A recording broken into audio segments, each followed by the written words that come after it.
እንደውም የሚባለው ምንድነው አሜሪካ አፎርድ አታረግም የቀይ ባህር መዘጋት። ሆርሙዝ ተዘግቶ ቀይ ባህር ተዘጋ ማለት እና አሜሪካ በጣም ከዚህ ቀደም ተጠቅመው የማያውቁትን መሳሪያ ሁሉ ሊጠቀሙ ይችላሉ። ሁቲ ላይ ሊያወርዱ ይችላሉ እና ሁቲ ደግሞ እንዳያገግም የማድረግ ስራ ይሰራሉ እና ይሄ ደግሞ ውርጅብኝ ምናልባት ለሻዕቢያም ሊተርፍ ይችላል የሚል ነገር ነው። ራሳችን ብቻ ሳይሆን አጋሮቻችን ተማምነን ነው ብሎ ሶስተኛው ወገን አሁን ለሚደረገው ውሃት ለማድረግ ያቀደውን ጦርነት ውስጥ ሶስተኛው ወገን በይፋ እንዳለ የሚያረጋግጥ ማተቡ መጥቷል። የሚመጣውን መሳሪያ ምጽዋ ላይ ነው የሚወርደው ከኢራን ተነስቶ። ምጽዋና አሰብን ክፍት ሆነዋል። ወደ ብሉ ናይል የሚሄደው አጠቃላይ ጦርነት ሎጂስቲኩ ከዚህ ከአሰብና ከምጽዋ። ስለዚህ ምንድነው አቋማችሁ? እንዴት ትረዳላችሁ? የሚልም እድል ለመስጠትም ወይ ደግሞ ከዚህ ውስጥ እንዴት መውጣት ይቻላል የሚልም ጭምር ይመስለኛል። እንግዲህ የዲፕሎማሲ ንግግር በጣም በጥንቃቄ ላይ የተመሰረተ ነገር ግን በሁለት ብላ የሚቆርጥ አይን በሁለት ሰይፍ የሚቆርጥ ብላ አይን ነገር ነው። በ30 ዓመቱ ራሱ የጨለማው አገዛዝ ዘመን ወልቃይቶች ወደ ኤርትራ ተሻግረው ራሱ ከፋኝ ብለው ሲዋጉ የነበሩ ነው እና አደረጃጀቱ ሩቱ ሰፋ ያለ ነው። የወልቃይት በቀላሉ ወልቃይት ዘመን ለማደራጀትም አልተቸገረም ማለት ነው። ሆይራ ራያ አካባቢ ስመጣ ይሄ ሩት የለም። ቲፒኤልኤፍ ደግሞ በአገዛዝ ዘመኑ ዱላ ሳይቀር እኮ ራሱ ነጥቆታል እኮ ያን አካባቢ።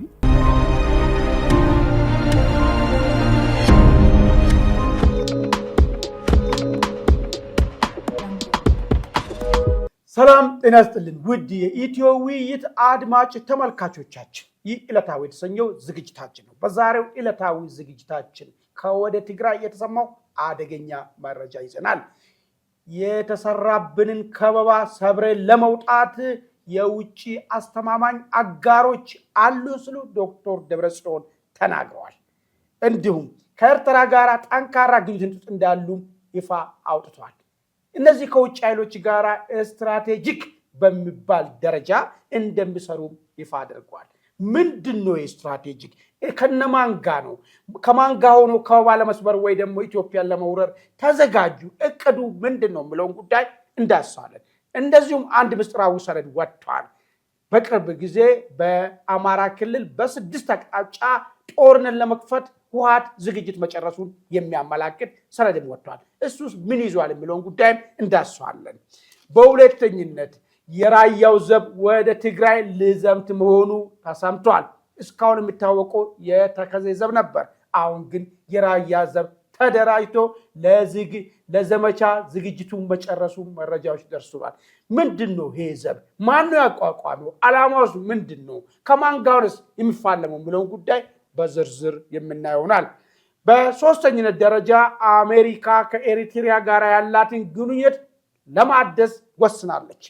የሆነ ጉዳይ ይዛ ቀርባለች። ምንድነው ይዛ ቀረበችው? ኤርትራ ይህንን አሜሪካ ያቀረበችውን ነገር ትቀበላለች ወይስ ከሁቲ አማጺ ጋራ በመሆን የቀይ ባህር ጭዳ ትሆናለች? ጉዳዩን በስፋት የምንዳስሰው ይሆናል። ለሚቀጥሉት ግማሽ ሰዓታት እኔና ባልደረባዬ ደረጀ ይመር ከእናንተ ጋር ቆይታ እናደርጋለን። እናንተም ይሄ ውይይት ሌሎች ተደራሽ እንዲሆኑ ኢትዮ ውይይትን ሰብስክራይብ እያደረጋችሁ እንደዚሁም ደግሞ ላይክ ሼር እያደረጋችሁ ሀሳባችሁን በሀሳብ መስጫ ላይ እየሰጣችሁ አብራችሁን ቆይታ እንድታደርጉ እንጠይቃለን። እንኳን በደህና መጣ። እንኳን ደህና ቆየ ጀማል። እንግዲህ ጠንከር ያሉ ነገር ነው እንግዲህ የተመጣ ያለው። አሁን የትግራይ ነገር ወደ ሆነ ምዕራፍ እየሄደ ያለ ይመስለኛል። ወደ ማብቂያው ምዕራፍ ላይ የደረሰ ያለ ይመስላል። ለዚህም አመላካች የሚሆን ነገር ባለፈው ቅዳሜ እዚህ ለመጀመሪያ ጊዜ እንታሪክ የትግራይ ተወላጆች በግፊ ሳይሆን በፍቃደኝነት ወጥቶ መቀሌ ያለው ህግ አልበኛና ዜጎችን በግዳጅ ወደ ጦርነት ለማገር አፈሳ ያካሄደ ያለው ላይ መንግስት ሆይ እርምጃ ውሰድልን፣ እኛ ካንተ ጋር አውለን እንፈጽማለን የሚል ጥሪ በይፋ አቀረቡት። ይሄ ቀርቦ ሳይውል ሳያድር ከወደ ትግራይ ስብሰባ ተካሄደ። ለምን ሰልፍ አላደረጉም? ሌላ ጉዳይ በኋላ መጣበታለሁ። ግን ስብሰባ አካሄዱና በዚህ ስብሰባ ላይ ምንድነው ያሉት? ከበባውን ለመስበር ራሳችን ብቻ ሳይሆን አጋሮቻችን ተማምነን ነው ብሎ ሶስተኛው ወገን አሁን ለሚደረገው ውሃት ለማድረግ ያቀደውን ጦርነት ውስጥ ሶስተኛው ወገን በይፋ እንዳለ የሚያረጋግጥ ማተቡ መጥቷል። ኦኬ ሻልና ጥሩ እነማን ሊሆኑ ይችላሉ ብለን ገመት። አጋሮች ነው የሚለው አጋር አይልም። የኤርትራ ጉዳይ ስለሚታወቅ ሌሎችም እንዳሉ በወዶ ዘማችነት ኢትዮጵያን ለመበተን የተዘጋጁ ኃይሎች እንዳሉ ከነሱ ጋር እንደሚሰሩ በይፋ ነገሩ። ይሄ ስምምነታችን ደግሞ አሉ ስትራቴጂክ ነው አሉ፣ ታክቲካል አይደለም። ስትራቴጂካሊ ምንድን ነው የኢትዮጵያ ጠላቶች ለምሳሌ ግብፅ፣ ሱዳን ከህወሓት ጋር ስትራቴጂካሊ አላይንስ ሲፈጥር ምን ሊያደርጉ ነው የሚለውን ጉዳይ እንግዲህ ይፋ ወጥቶ መነጋገር የሚችልበት ምዕራፍ ላይ ደረሱ ነገር ይመስለኛል። ከዛም አልፎ ዓለም አቀፍ ማህበረሰቡን ትኩረት መሳብ ችለናል። ምን ቄስንም ሼኪንም ገዳማውያንም ወጣቱንም ሳይቀር ሁሉንም በማፈስ ዓለም አቀፍ ማህበረሰብ ወደኛ እንዲያይ ትኩረት ስበናል። የተሻለ ጠንካራ ጦር አደራጅተናል። አሁን እዚህ ንግግር ውስጥ 3 ነገር ነው ያለው። የመጀመሪያው አጋሮች ፌደራል መንግስቱ ከቦናል። ይህን ከበባ የግድ መስበር አለብን። ከበባውን ደግሞ የምንሰብረው በራሳቸው አለመሆኑን ራሳቸውም ያውቃሉ። ከዚህ በፊት ሀያል ነበርን ነበር ድሮ ያኔ እነ አሉላ ለትግራውያን ጦርነት ማለት ባህላዊ ጨዋታ ነው የተባለበት ዘመን ላይ ሁሉም የትግራይ ሊቁም ደቂቁም በዛኛው ጦርነት ሀያል እንደሆነ ነበር የምንረዳው። አሁን ሁለተኛው ጦርነት ላይ ያኔ እንደዛ ያሉት ሁሉ ጦርነቱን ተቃወሙ። ለምን እንደማይሆን በዛኛው ጥንካሬ ያለው ጦርነት አሁን እንኩቶ ይዞ መሆን እንደማይችል ስላረጋገጡ ኖ አሉና ወደ ኋላ ተመለሱ አሉ። አንዳንዶቹ ደግሞ ኖ እሱ ብቻ አይደለም ባለፈ መሄድን በመንገድ ተሳሳተ ነው፣ አሁንም ብንቀጥል በዛ መንገድ የባሰ ዳሜጅ እናመጣ እንደሆነ እንጂ ምንም ጠብ የሚል ነገር አናመጣም። በየቀኑ እንደ ካሮት ወደ ታች እያደግን ነው የሚል ነገርም መጣ። በዚህ ምክንያት ከዚህ መውጣትና በሰላማዊ መንገድ መነጋገሩ የሚሻሉ የሚል ቡድን ተፈጠረ። አሁን የቀረው ቡድን በጦርነት ይለይልኛል ያለው ቡድን ምን ተማምኖ ይለይልኛል እንዳለ ዛሬ አደባባይ ቴብል ላስቀመጠ ማለት ነው። ምን አጋሮች፣ እነዚህ አጋሮች ጋር ደግሞ ስትራቴጂካሊ የሆነ አላይንስ ነው ብሎ እንግዲህ እነ ዶክተር ደብረጽዮን አሁን ኢትዮጵያን ለመውጋት እያሰቡት ያሉት ውጫዊ አጋሮችን ተማምኖ ራሳቸውን አለ የራሳቸውን ዘመን አቅርበዋል ማለት ይሄ ለትግራይ ህዝብም ጥያቄ ለሚያነሳባቸው ማስተማመኛ የሆነ ነገር ለመስጠት ፈልጎ ይመስለኛል። ሁለተኛ ራሳቸው ውስጥ ያሉ ደጋፊዎች ረባካችሁ ያሉሉ መሳሪያ ቀምተን ያሉሉ እንትን አድርገን ያልሆነ አሁን ያዝነው ነገር ይታወቃል፣ አሁን በዚህ አይሞከርም ስሏችሁ ችግር ስጋት አይግባችሁ፣ እኛ የምንዋጋው እኛ ሳንሆን አጋሮች አሉ ብለዋል። ኦኬ አጋሮቹ እነማን ናቸው ነው ጥያቄው። እንግዲህ ቀጠና ላይ ነው የምትፈልገው። አልቡራን የሚባል አለ መሬታችን የወረረ ከሴንትራል ሱዳን የሚነሳ ሊት ነው እሱ። ይሄ የነ እንትና ማን ነው ስሙ የአርኤስኤፍ አለ የነዚህ የነ አልቡራን ከዚህ በፊት መሪ የነበረው ፕሬዝዳንታቸው አሁን የገለበጡት ማለት ኦስኒ ሙባረክ ኖ እሱ ግብፅ ነው። አልበሽር እነሱ ላይን ምንድን ነው መሰለኝ የሴንትራል ሱዳን ፖለቲከኞች ናቸው። እነዚህ ሴንትራል ሱዳን ፖለቲከኞች በአብዛኛው ከወያኔ እና ከሻቢያ ጋር ጥልቅ የሆነ ጥምረት ያላቸው ከትግል ጀምሮ ባለፈው 27 ዓመታት አገር በሚመሩበት ዘመንም የወያኔ ካድሬዎች እስከ ሱዳን ድረስ የሚሄዱና የነሱን ክብረ በዓል ላይ ይሳተፋሉ። የነዛም ካድሬዎች ከሱዳን መጥቶ መቀሌ ድረስ መጥቶ የግል የሌላው ኢትዮጵያዊ ማቆን ክብረ በዓል አብረው ነው የሚደግሱት፣ አብረው ነው የሚዝናኑት ነገር ማለት ነው። በዚህ ደረጃ ነው ጥምረታቸው። አሁን አልቡራን የነዛ መስመር ነው። አርሚ ሰባም የተላከለትና ፈጥኖ ደራሹን ለመምታትና አሸናፊ ሆኖ እንዲወጣ የተደረገ ያለው አንዱ እሱ አልቡራን ነው ማለት ነው። ሁለተኛ ደግሞ የኢትዮጵያ የታሪካዊ ጠላት ሆነች ግብፅ ነው። ታሪካዊ ጠላት ዝም ብሎ አፍ ወለምታውያን የሚመስሉ ሰዎች አሉ። ኢትዮጵያ ለምንድን ነው ግብፅ አሁን ኢትዮጵያ ውስጥ ለምን አሁን ትርምስ በዛ? ባለፈው 27 ዓመታት ምንም የለም ጭቆና ስላልኖረ ነው። ትንሽ ቀና ማለት ስንጀምር ግብፅ ከጀርባ ነው የምትመጣው መጥረቢያ ይዛ።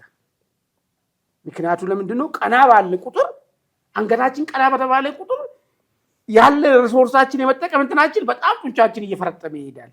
ይሄንን መግታት ነው የግብፅ ዋና ዓላማው። ከኢትዮጵያ ጋር ያላት ነገር አንድ የኮሰመነች የደህየች ኢትዮጵያ ከሆነች ግን ሰላም ነው። አማጺ መደው አግዘን ብል የረባ ይገዛ ማታደርግም ግብፅ። አሁን ግን ያለ የሌለው ኢንቨስት ወደ ማድረግ መጥቷል። እሱ ነው እንግዲህ ደብረጽዮን የውጭ አጋሮቻችን ያግዙናል፣ ይሄን ከበባ እንሰብራለን ያለ። ግን ይገዛው በይገዛ ደረጃ ብቻ አይደለም ስትራቴጂክ አላይንስ ነው የሚለው። እስቲ የግብፅና ሱዳን ምን አይነት ስትራቴጂክ አላይንስ ነው ከወያኔ ጋር አድርጎ ምን ፍላጎት አላቸው? ኢትዮጵያ ምን ሊያደርጉ ነው? እዚህ ለሀሳብ ይጨምር። በጣም ግሩም በስፋት ሄደበታል አባል። እንግዲህ ደብረጽዮን መድረክ ላይ ወጥተው ብዙ ጊዜ ኮርኳሪ የሆኑ ለአጀንዳ የሚመቹ የተለያዩ ሀሳቦችን ሲያንጸባርቁት ሰምተናል። ከዚህ ቀደም ደግሞ የወያኔ የጦር አበጋዞችም ልክ እንደዚህ ለአጀንዳ የሚመች ሀሳቦችን ወደ መድረክ ሲወረውሩ ታያለህ። ለምሳሌ ከወራት በፊት ትዝ ካለ እኛ እስከ አፍንጫችን ታጥቀናል፣ ድሮንም ሆነ የድሮን መከላከያ በእጃችን አለ፣ ከመንግስት ያልተናነሰ መሳሪያ በእጃችን አለ የሚል ተናግረው ነበር። ከዛ በኋላ ያን አጀንዳ ያዝን እና እኛ ወያኔ አናቆም እንዴ በዚህ ደረጃ ታጥቀዋል፣ ስለዚህ ቲፒኤልኤፍ ከሚገባው በላይ ጠንካራ አደረጃጀት አለው የሚል ነገር አነሳን ማለት ነው። ከዛ ጋር በተያያዘ በአብዛኛው ጊዜ በትግራይ ውስጥ አሁን ቆፈን ውስጥ ነው ያለው፣ እንደ ማህበረሰብ ቆፈን ውስጥ ነው። ምክንያቱም አንድ ብሔረተኛ በሆነ መሳሪያ ትግል ውስጥ ሄዶ ሲሸነፍ የራሱን ማህበረሰብ ቆፈን ውስጥ የሚከተው እና ከፍተኛ ቆፈን ውስጥ ስለገባ እንደ ማህበረሰብ ደረጃ እንደ ማነቃቂያና ምንድነው ይሄ የሞራል ስንቅ ለመፍጠር በሚል ነበር የወሰድነው። እኔ አሁንም በሁለት ነው የምከፍለው። የዶክተር ደብረጽዮን ስትራቴጂክ አጋር አለን፣ ስለዚህ ዝግጁ ነን የሚለው ነገር አንደኛ ለሞራል ስንቅ ቢሆንስ? ምክንያቱም ልክ በትግራይ ልክ እንደ ትግራይ አንዳንድ ሊቃኖች የራሳቸው ደጋፊዎች ዲያስፖራዎች ሰምቻለሁ ሚዲያ ላይ ምን ብለዋል? ትግራይ ካሁን በኋላ ጦርነት በምን መልኩ መሸከማችንም አልቋል ሀላስ ብለው ይናገራሉ። በጣም ቀንደኛ የሆኑ የትግራይ እንግዲህ ሊቃን ናቸው በነገራችን ላይ የዩኒቨርሲቲ መምህራን ነው የሚባሉ። ስለዚህ ትግራይ ውስጥ ምንም ነገር አልቋል፣ ይሄ ነገር ካሁን በኋላ ትግራይ ኦልሬዲ በቃ የጨዋታው ጌም ቼንጀር መሆን አይችልም። ምናልባት ሌሎቹ እንግዲህ ተዋናዮች እርስ በርስ ተሻክተው ከዛ የሚተርፋትን ልክ በአጋርነት ልትጠቃልል ትችላለች እንጂ ትግራይ በራሷ ኢትዮጵያ ውስጥ ጌም ቼንጀር አትሆንም የሚል አሁን የፖለቲካ ትርክት ወደፊት እየመጣ ነውና እኛ ስቲል አሁንም ዲተርሚናንት ነን፣ አጋሮችም አሉን፣ ወደፊት እንመጣለን የሚለው ነገር ከፖለቲካ ሬቶሪክ ወይም ከፖለቲካ ትርክት ከስነልቦና ፋይዳ አንጻር ማህበረሰብን ከማነቃቃት አንጻር ልንወስዶ እንችላለን። አንዴ ነው። ሁለተኛ ደግሞ ቢሆንስ ቅድም አንተ ያነሳው ፕራክቲካሊ መሬት ላይ ቢሆን ቲፒኤልኤፍ ከማን ጋር ስትራቴጂክ አጋር ሊሆን የሚችለው? በእርግጥ ከሱዳን ጋር ስትራቴጂክ አጋር ነው እንዳነሳው። አልበሽር በእነሱ በትግል ላይ ያሉ እንግዲህ የራሳቸው ሰላይ ያወጣው ወደ 150 የሚጠጋ ታንክ እንግዲህ ባህር ዳር ሲደርሱ መሳሪያ አጥሯቸው 150 የሚጠጋ ታንክ ከራሷ እንግዲህ ጥሪት አወጣ ነው ለሻቢያና ለወያኔ የሰጠችው ማለት ነው። እና በእርግጥ የአልበሽር የፖለቲካ ትርክት ለወያኔ ኩታ ገጠም ነው ወይም ደግሞ ስትራቴጂክ አጋር ነው። እና እነዚህ ሁለቱ ኃይሎች የሻቢያና የአልቡርሃን ፍንካች የሆነው አደረጃጀት ስትራቴጂክ አጋር እንደሆነ ይታወቃል።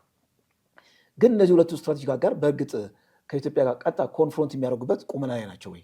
ምክንያቱም ሱዳን በራሷ እኮ ምንድነው ተለብሰው የላት ተከናነባ አማራት እንደሚባለው ማለት ነው። ሱዳን በራሱ ልክ እንደ ስቴት የቆመ አይደለም፣ ራሱ ወደ ፍርሰት እያመራ ያለ ነው። እርስ በርስ ካሁን አርኤስኤፍ አንዴ ኃይል ያደራጅና የሆነ ቦታ ይይዛል፣ ከዛ ደግሞ አልቡርሃን ደግሞ ይመጣል ማለት ነው። እና አልቡርሃን ከራሱ ተርፎ ወደዚህ ወደ ኢትዮጵያ ተጽዕኖ ሊፈጥርበት የሚችል ቁመና የለውም። ይህን እናስቀምጠው፣ ኤክስ እናድርገው። ሌላ ስትራቴጂክ አጋር ግብፅ ናት። በእርግጥ ግብፅ አታደርገውም አይባልም። ምን ልታደርግ ትችላለች ነው? አሁን ግብፅ ፊት ለፊት የዓለም አቀፍ ኮሚኒቲው ሊያወግዛት ስለሚችል በማፊያ ስቴት ልክ በወያኔ በሻቢያ ማፊያ ስቴት ነው። ብዙም ለሕግና ስርዓት ስለማይጨነቅ ማንኛውንም ማድረግ የምትፈልገው በማፊያ ስቴቱ በሻቢያ አማካኝነት ለወያኔ ልታቀርብ ትችላለች። ልታደርግ የምችለው እንግዲህ መሳሪያዎችን ማቅረብ፣ የሎጂስቲክ አቅርቦት ወያኔ ባለው የወታደር ጥሪት እንግዲህ ፋይት የማድረግ ሁኔታ ነው። እና በዚህ ምናልባት ከዚህ ጋር ተያይዞ ቅድም ያነሳዋል ይሄ ሾልኮ የወጣው ሰነድ ያ ስትራቴጂክ አጋርን ተንተርሰው ሊከፍቱ ያሰቡት ዘመቻ አለ ብሎ የሆነ ሰነድ ወጥቷል። እንግዲህ ያ ሰነድ ምን ያህል እውነተኛ ነው አይደለም የሚለው ነገር በደንብ መመርመር አለበት። እና እዛ ላይ ሰነዱ ላይ ካስቀመጣቸው ቢሆናል ፖይንቶች አንዳንድ ፖይንቶች አንደኛው ቻሌንጅ የሚለው እንግዲህ ከቅማንት ጋር የሚሉት ቅማንት በጣም ማይኖሪቲ ነው ማለት ዳጣን ነው። ያን ያህል ቲፒኤልኤፍ ምንድነው ይሄ ፓወር ሽፍት ለማድረግ የሚያስችል የሰው ኃይል የለውም። ሰነዱ ላይ ትንሽ ታማኝነት እንዳይኖረው የሚያደርገው ቅማንትን ልክ እንደ ዋነኛ ኃይል ይጠቀማል የሚለው ነገር ነው ለኔ ያልተዋጠልኝ። እና ሚላር ዛጋ እዛ ያለው ፋኖ እንግዲህ ያው ጎንደር ያለው ፋኖ መሰለኝ የሚለው እዛ ላይ ፋኖ የቅማንትንና የቲፒኤልኤፍን አምርሮ ይጠላል። ይሄ አንደኛው ቻሌንጃችን ነው። ሁለተኛ ደግሞ ክረምት ላይ ውሃ ስለሚሞላ ወንዝ ስለሚሞላ ሁለቱ አደገኛ ቻሌንጅ ናቸው ብሎ አስቀምጧል። እንግዲህ ቲፒኤልኤፍ የሰው ኃይል የለውም ተመናምኗል። እዛ ጎንደር አካባቢ ያሉትን አደረጃጀቶች ተጠቅሞ በ5 ግንባር ጦርነት ለመክፈት ዝግጁነት ኦልሬዲ ጨርሷል የሚል ነው ሰነዱ ላይ የተቀመጠው። እና ይሄ ሰነድ ምናልባት ስትራቴጂክ አጋር ብሎ ያስቀመጧቸው ግብፅና ሻዕቢያ ከመሳሪያ እገዛ ባለፈ እኔ ወያኔን የሚያተርፉበት ምን ነገር አለ? ሻዕቢያ በራሱ ሰራዊት ገብቶ ይዋጋል? አይ ዶንት ቲንክ ሶ። ቢዋጋ ደግሞ እንደውም ኢትዮጵያ ውስጥ ሌላ ሪዘንትመንት ይፈጥራል። የሆነ የብሔረተኝነት የሀገራዊ ብሔረተኝነት እንዲቀነቀን ያደርጋል። የመወረር የመጠቃት ስሜትን ሊፈጥር ስለሚችል የሻዕቢያ ጦርነት ውስጥ መግባት ቲፒኤልኤፍ ዝም ብሎ እንደው በአደባባይ ደጋፊዎቹን ስሜት እንደው ለመኮርኮር ከሚል አንጻር ነው እንጂ ስትራቴጂክ አጋር የሚለው ያን ያህል ብዙ ርቀት የሚያስኬዱ አይመስለኝም። መልካም እንግዲህ ምንድን ነው መሰለህ እኔ ከሁለት ነገር አንጻር ሊወስድ አንደኛ ስትራቴጂክ አጋር ከውጭ ኃይሎች ጋራ ተስማምተናል፣ በዚህ መንገድ ከበባኑን ሰብራለን ሲባል ምን አይነት በዚህኛው በኩል ደግሞ ምን አይነት ኮንሲኩዌንስ ያመጣል? እንግዲህ ግብፅንም ሆነ የሱዳንም ታንኩን የግብፅንም ታንክም ሆነ የግብፅ አዋጊን ይዘ ኢትዮጵያን ስትወጋ ኢትዮጵያኖች ጋር መልሶ ይሄ ነገር ራሱ የሊያስጨራሽን ህወሓትን ታሪክ የማድረግ እድሉ ሰፊ አይሆንም ወይ? ባክፋየር ያደርጋል። ሲምፕሊ ማሰብ ያለብህ ልክ እንደ ፋሽስቱ ወረራ ነው የምታሰብ ያለብህ። ልክ አድዋ ዳግማዊ አድዋን አድርጌ ነው ማሰብ ያለብህ። በይፋ ነው ነገሩ። አሁን ከዚህ በኋላ ምንም የሚያወላደ ነገር የለም። ግብፅን ጎትተን አምጥተን አገር እናስወጋለን ነው እያሉ ያሉት በይፋ ማለት ነው። ስለዚህ ይሄንን ሌላው ኢትዮጵያዊ እንዴት ይረዳል የሚለውን ነገር ማሰብ አልቻሉም ወይ? አሁን የዕለት ዕለት ነው የሚያስቡት። ገብቶሃል? ታውቃለህ? ስለጨነቃቸው ካድሬው ኧረ እባካችሁ የነገር እያስገባችሁንበት ያለው ቦታ አደገኛ ቦታ ነው ምናምን ስለምል ሰራዊቱ ኮዝ ስላጣ የሚዋጋበት ምክንያት ላይ የተመሳተረ ስለሆነ አያሳስቧችሁ አለን። የምናመጣው እነ ግብፅ አሉ እነ ሱዳን አሉ። ደግሞ ለይቷት ነው ይኸውልህ የግብፅን ነገር መጥቀስ ስለፈለጉ ነው። ከኤርትራ ጋራም አሉና ከኤርትራ ውጭ እንዳለ ነው የገለጹ ያሉት ማለት ነው። ምናልባት በብሉ ናይል አካባቢ ወደዚህ ወደ ቤንሻንጉል ለመግባት ካልሆነ በስተቀር ከትግራይ የሚነሳ ከግብፅ ጋር አጋርነት ተፈጥሮ ወደ ኢትዮጵያ የሚገባ ጦርነት ይኖራል ብዬ አላስብም። በሻዕቢያ በኩል ማንኛውም ነገር ሊመጣ ይችላል እንጂ በሻዕቢያ በኩል አሁን አትነሳልኝ እኮ ሰው ኃይል አይደለም መጣው መሳሪያ ነው እነሱ እያሉ ያሉት ማለት ነው። ሎጂስቲክ ላይን አለን ማንኛውም ነገር እናገኛለን ምለውን ነገር ሊያተማምኑ ፈልጎ ነው። እንዲህ ስሉ ግን ሌላኛው ኢትዮጵያዊ እርጉስ ነብር እንደሚሆን ለምን መገመት አቃታቸው? የግብፅን ሽንኩርት እየበላ እየመጣ ምን ሊያረግ እንደሚችል ሌላ ኃይል እሱ ብቻ አይደለም። ኢቨን የታጠቁ ኃይሎች ራሳቸው ኢትዮጵያ ውስጥ ያሉ ራሱ እንዴት ነው ነገር የሚገነዘቡት? የሚል አንዳንዶቹ እኮ ጭንቅላታቸው የሚሰራ እኮ አለ እኮ የሚገርም ነገር ሀገርን ጥቅም ለማስቀደም የሚያስቡ እኮ አሉ። የሚገርም ነገር ልክ ባለፈ ከህወሓት ጋር አንተባበርም እንዳሉ አሉ ቡድኖች ማለት ነው እኮ ሰነዱ ላይ ያስቀምጣል። አሁን ሁለተኛ የሰነድን ጉዳይ ላንሳለን። ከቅማንት ጋር ሆነን እንመጣለን ማለት ፋኖ የባለፈ መግለጫ ስላወጣ ነው ይሄ ነገር የወጣው። የጎንደሩ ፋኖ አልዋጋም እኔ መጀመሪያ እንዳውም አዳሙ የጠላቴ አማራ ጠላት ህወሓት ነው አለ። ስለ ቅማንት መዘዙት። አሁን አንተ እንቢ ካልክ ቅማንት ጋር አሁን እመጣልሃለሁ ነው እያሉ ያሉት ማለት ነው። ይሄም የራሱ ባክፋየር አለው። ምን አይነት ባክፋየር? የቆረጠውን የጎንደርን ፋኖ ማለት ነው ነገር ዓለሙን ዘግቶ ማለት ነው ህወሓት መጀመሪያ እንቋጭ ወደሚለው ነገር ሊከቶ እንደሚችል ማሰብ አይችልም ወይ? ተረተኛል አይደል?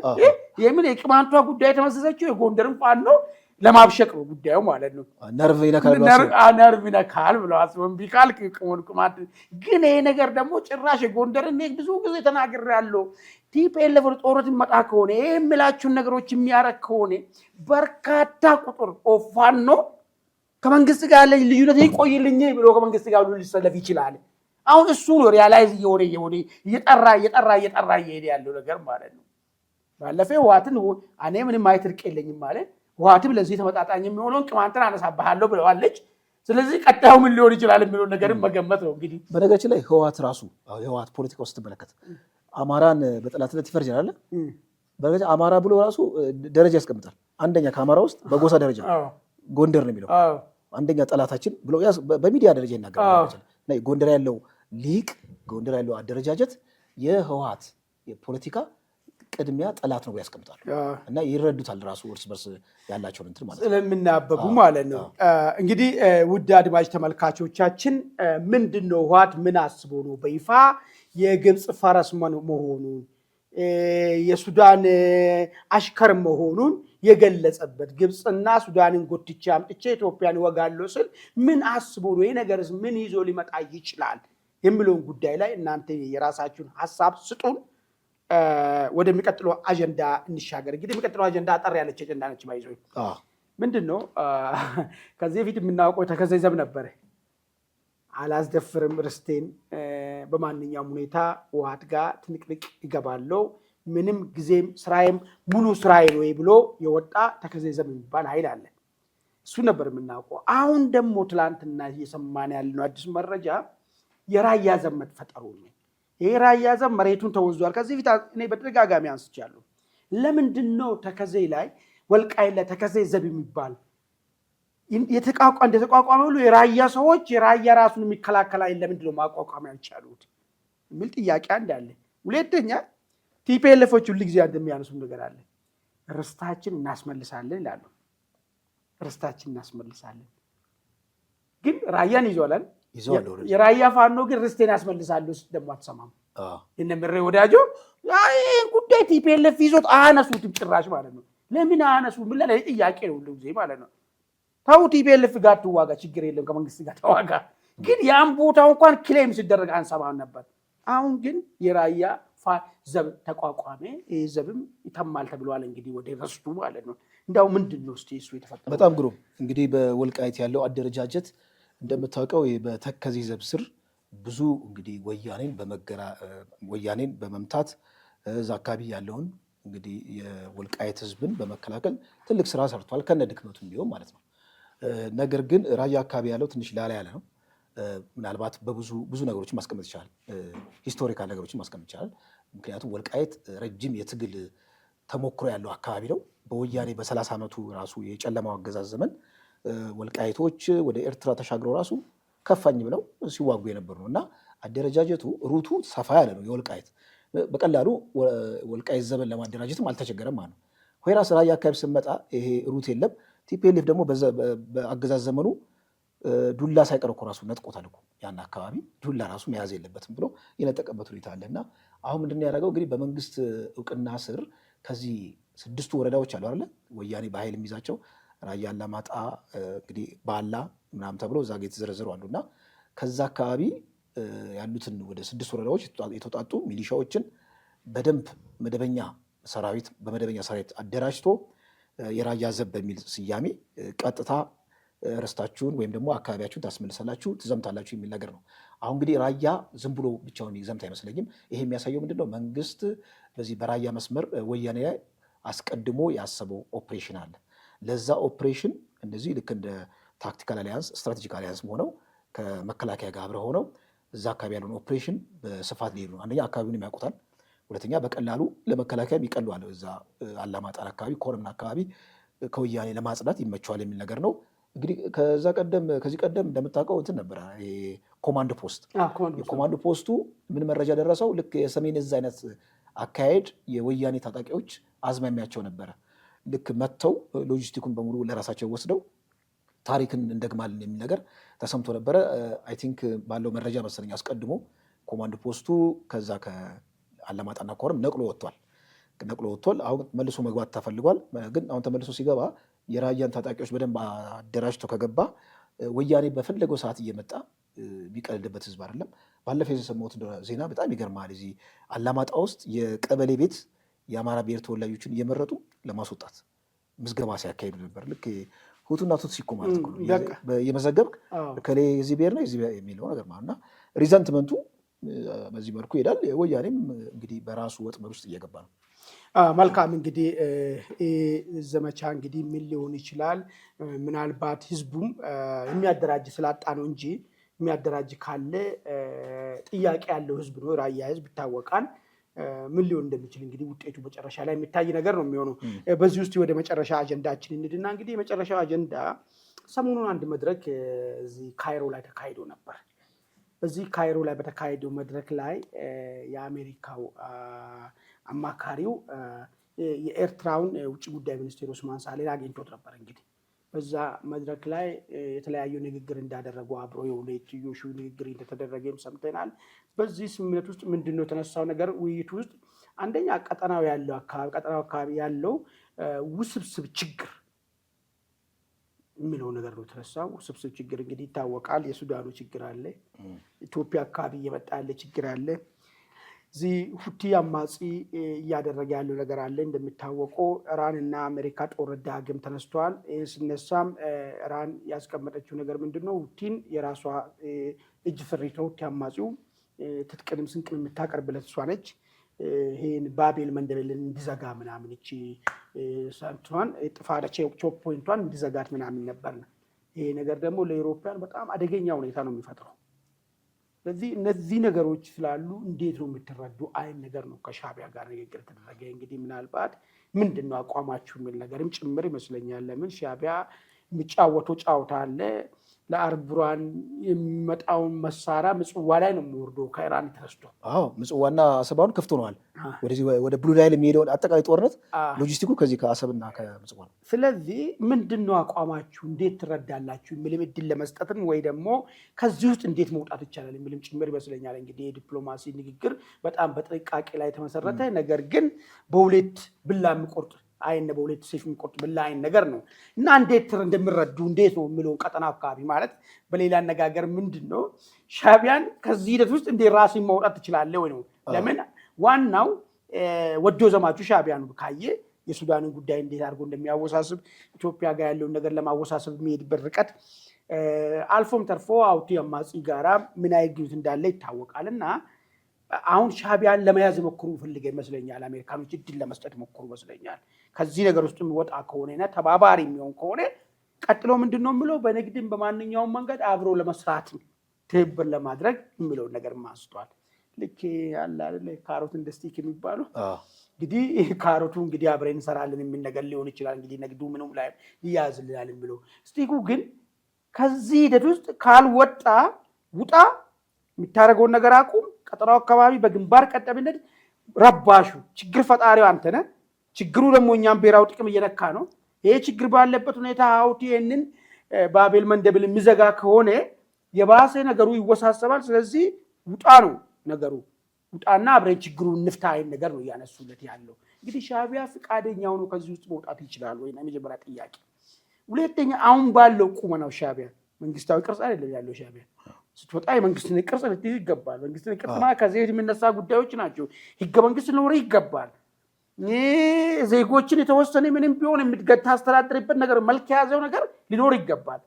ናትና ሰርሊ ዲሞክራቲክ ኢሌክሽን አድርጌ ምናምን ባል ነገር እንንተው ምን እሱ አፍሪካው ስንት ሀገር ነው ምርጫ የሚያካሂድ ግን ፎርሙም ሊኖር ይገባል ነው። ለምን የሚያወሩ ከመንግስት ጋር ስለሆነ እነዚህ ደግሞ የመንግስትን ቅርጽ አልያዙም። ፕሮፖስቴት አይደሉም። ስለዚህ አሁን ሻዕቢያ ወደዛ አይት ሪፎርም አድርጎ እነሱ የሚሉትን ተቀር ተቀብሎ አብሮ ይጓዛል። የመጓዝ እድል ይኖራል ወይስ ከኢራን ጋር በስውር የጀመረውን ነገር ቀጥሎበት ከቀጠለበት ምን ይመጣል የሚለውን ነገር አንድ አያይዞ የምትድልኝ አውሮፓ ህብረቶች ጅቡቲን ተከራይቷል።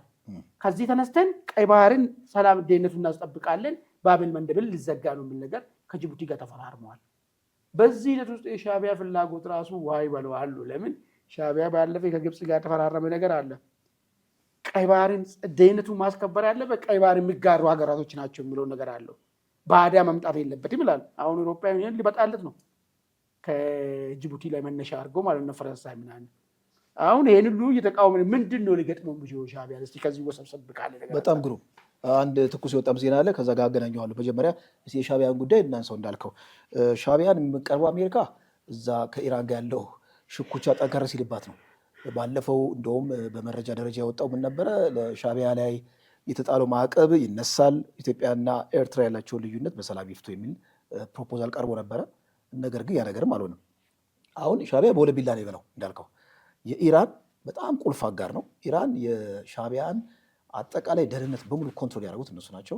ስቲል በሻዕቢያና በኤርትራ መካከል በፊት ከትግል ጀምሮ የቆየ ስትራቴጂክ የሆነ አጋርነት አለ። አያቶላ እንግዲህ የሞቱት አያቶላ ራሱ ጸሎት አደረግ ነበር አለ ኤርትራ ብለው ነበረ ኤርትራ ነፃ እንድትወጣ የሚል ነገር ነው። እስከ ጸሎት ደረጃ የሚደርስ ግንኙነት ነበራቸው። አይደለም በምድራዊ ብቻ አይደለም።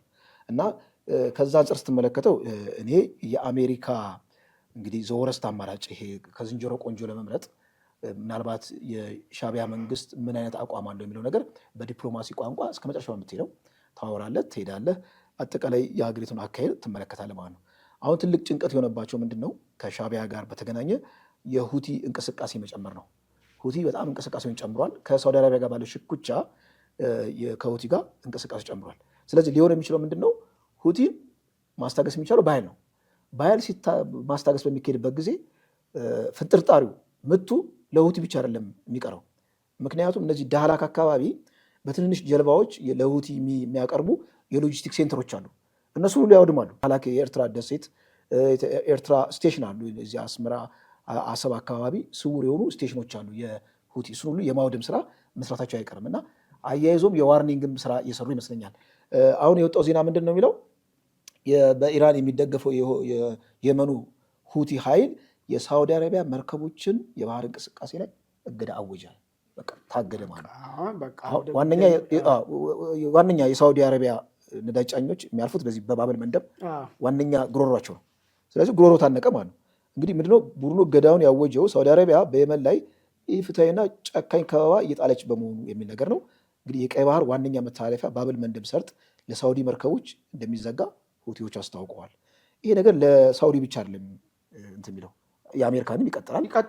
ብዙ ነገሮች አሁን ቅርጻቸውን እየያዙ ነው እና የየመን መንግስት የኢራን አውሮፕላን እንዳያርፉ ለመከልከል ጥቃት ፈጽሜያለሁ ቢልም ሁቲዎች ግን ሳውዲን ተጠያቂ በማድረግ የሚሳኤል ጥቃት ከፍተው አሁንም ደግሞ የባህር ላይ እንቅስቃሴ እገዳ አውጀዋል ይላል እና ይሄ ቀጥታ እንግዲህ ማወጃቸው ስትመለከት ሳውዲ እንግዲህ በጣም በጀርባ በኩልም መውጫ አለው ባይዘው ወደ ቀይ ባህር በጣም ማለት ነው። በዛኛው በኩል ብቻ ሳይሆን አሁን ባለፈም ትንፋሽ የሆነው እኮ በዚህ በጀርባ በኩል የሚወጣውን ነዳጅ ነው ወደ ቀይ ባህር የሚወጣው። ያኛው በዛ ዞሮ በሆርሙዝ የሚዞረው መንገድ አለ። ይሄኛው በባል ወንዳርጎ ስዊስ ካናል ምናምን ተጠቅሞ በጀርባ በኩል የሚመጣው እሱ ነው። አሁን እሱ መንገድ ከተዘጋ እንግዲህ ምን አይነት ችግር ሊፈጠር እንግዲህ። ስለዚህ አሁን ቀጥታ እንግዲህ ኤርትራም እዚህ ውስጥ አለች። አሁን ሁቲ ዝም ብሎ አይደለም ብቻውን ሳተላይት ነው። ሁቲ እኮ የቴህራን እና ደግሞ የኤርትራ አልቡርሃን እነዚህ ሁሉ ሳተላይት ግሩፖች አሉ እና እርምጃው ዝም ብሎ ለሁቲ ብቻ የሚቀርብ አይደለም። እንደውም የሚባለው ምንድነው አሜሪካ አፎርድ አታደርግም የቀይ ባህር መዘጋት።